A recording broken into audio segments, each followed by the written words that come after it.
Looks like there have been numerous bids placed for Chelsea, and it looks like a new era is about to begin. A takeover at Stamford Bridge, but we need to talk about the football as well. Chelsea versus Burnley, match preview, and Hakim Ziyech's fit. You gotta love it. Let's go. Welcome to the Kavkas View, and in today's video, it's an insightful one. I have got three major things for you to take away. Number one, a bid has been placed for Chelsea, and numerous bids have been placed. We'll discuss them. We'll break one into little detail. Then I'm gonna give you the four main things I want from the takeover. The four things are integral. Without these four, it's non-negotiable. I'm not interested. Then I'm going to tell you the factors that came from the press conference. Super interesting. Story on Hakim Ziyech, Ruben Loftus-Cheek and his natural position, like I've been telling you for a while. Players that are fit, and Thomas Tuchel's stance, whether he's staying or going when the new ownership get in. Let's get on with the video. But before we get started, I think it's very important that all of you, we are a community here, and communities help each other out. So firstly, hit that like button. Let's get to 300 likes, and in the comments below, tell me what number like you are. So if you're the number 5, you put number 5. You're number 15, Einstein,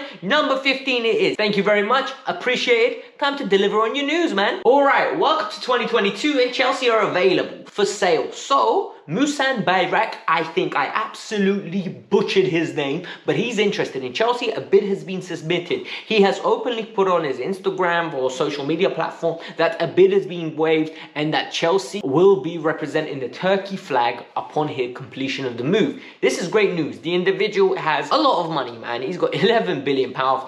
That's what he's worth. He's a businessman from Turkey, apparently a fan of the club, allegedly. But look, I think it's important all of you get this in your head, and this is important. Everyone's a fan of the club when it comes to buying a club. Everyone loves football when it comes to buying a club. You only find out what they're really like a few years after they're in power, after whether they want to stay and invest in the players. So I think we need to calm down and just take it with a pinch of salt. The Athletic with the David Ornstein are reporting that numerous bids have come in of worth £3 billion, and that Chelsea is on the list for numerous billionaires. And we knew this was going to happen. This is champions of the world, champions of Europe, a top entity in London. Clubs like this don't grow on trees, bruh. We're the best in the world at what we do. We're top 10 without doubt. Heritage, history, talent on the pitch, talent off the pitch. This is a club that you desire. This is a club that people will bend over backwards to have. So this you don't need to worry about. But what are 4 requirements I want from the new owners? Let's get into it. Make us competitive on the pitch. That's the first thing I want. That comes with investing into players. I'm not saying invest into Danny Drinkwater, Bakayoko, that tier players. I'm saying you invest accordingly and correctly into areas of the pitch that need invest. So you go and sign us the striker that we need. You go and sign us a centre back that we need to take us to the next level and remain competitive. Number 2, I want you to continue to buy the best youth players and allow Cobham to develop them so that they can either get sold on, so we remain self-sustainable, or they get generated in the club. Whether you like it or not, a lot of players at the age of 13 or 14 get purchased these days. Not directly by funds, but they get incentives to leave their clubs. Like we just bought a kid from West Brom. There's an incentive to move him from West Brom to Chelsea. And the factor is that costs investment, that costs persuasion, whether it's time, scouting, the right resources to attract the individual to the club. So I want the club to continue to focus on La Cobble. That is very important. That is the future of Chelsea. That is the heritage of Chelsea. That is going to be what Chelsea Football Club is about. The next one, the women's team. Chelsea have been doing extremely good work within the WSL, I think it's called, the Women's Super League. And I think it's super important that we continue to develop our women's football and continue to be a powerhouse in Europe. And not only in Europe, I think it should be a role model example. Manchester United just got a team. We have been having a team for a while. And this is something Roman Abramovich was extremely proud of. And even with the youth, he used to go and watch the youth play. And I think that insinuates how tied in he was with the club. And finally, I want the club to be an example within the community. I don't want the club furloughing people. I don't want the club being in scandals. I want the club to be a role model. People to think, you know what? Chelsea Football Club is a good community club. They love their fans. They respect them. Of course, they're not going to get pushed around by them, but there will be an element of factor where people go, you know what, they help the local areas, they give free tickets every now and then, which Chelsea were doing. Chelsea were doing their corporate due diligence.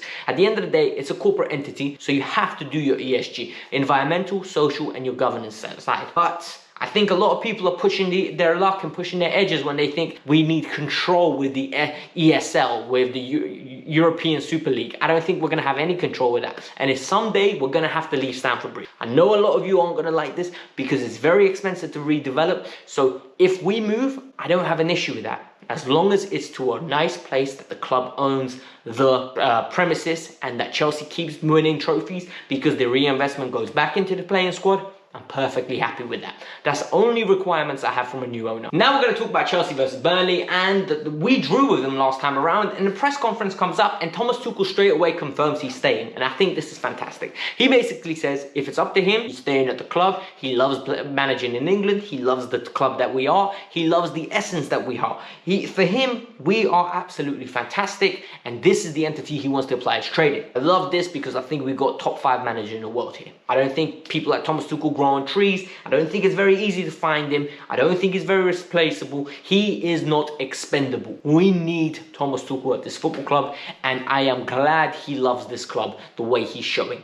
Number 2, Thomas Tuchel openly says, look, what we've achieved in the last 20 years is unbelievable. 21 trophies. Like, let that sink in. Chelsea achieved 21 trophies under Roman Abramovich, and long may this continue. Chelsea is a global entity now where everyone understands that the brand has been built. Now it's all about pumping the money in on a consistent basis and just letting it become sustainable. So for me, Thomas Tuchel is spot on here. He's so eloquent and intelligent in the way he articulates his points. I think it really enabled the journalists just to leave him alone, you know, because recently they've been picking on him.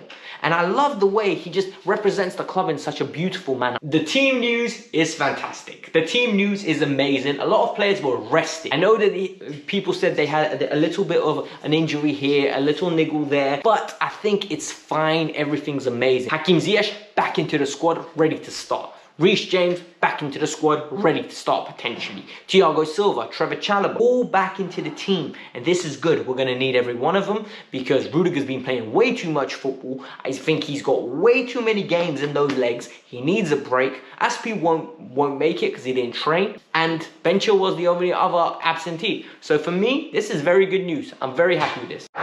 This low-key worried me. And this was really worrying because he said, we don't look at players during the season. We don't try to sign players. I don't know whether this is a company move or whether that pauses have occurred because of the takeover. As in, we don't know how much money we're going to be working with. What's the budget going to be like? But for me, this is very important. And I think Chelsea should start scouting players now. There should be a list. There should be certain players on this list that we're talking to now. And apparently the Dembele deal could be potentially off. There could be other factors that could be off. And this is all due to the uncertainty. So it worries me, but it's understandable. I just hope this gets sorted out ASAP. The final story is about Ruben Loftus-Cheek. I've been telling you and I'll keep telling you he's a 6. A lot of you tell me he's an 8, man. He's better than that. He's good in the final third. He's a 10. Oh, Alex, he can play false 9. Antonio Conte, obey.